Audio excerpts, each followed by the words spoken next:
আজকে যে জায়গাটা তোমাদের সাথে আমি শেয়ার করছি, এই জায়গাটার সম্পর্কে তোমরা কম বেশি সবাই জানো। তো এই যে ফার্স্টে ঢুকে পড়লাম গেট দিয়ে বাড়িতে, এটা হচ্ছে একজনের বাড়ি। তো কার বাড়ি, কোথায় আসলাম, সব কিছু জানতে হলে পুরো ভিডিওটা দেখতে হবে।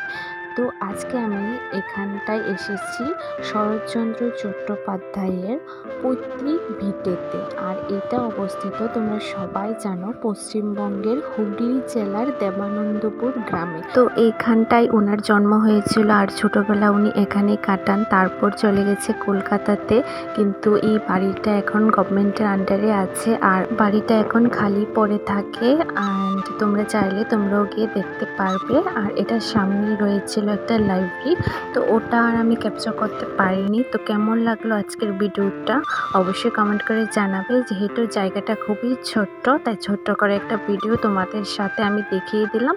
তো চলো, টাটা, বাই বাই। দেখা হচ্ছে নেক্সট ব্লগে। আরও ইন্টারেস্টিং ভিডিও পেতে হলে আমার চ্যানেলটা সাবস্ক্রাইব করে দেবে অ্যান্ড ভালো লাগলে একটা লাইক করে দিও।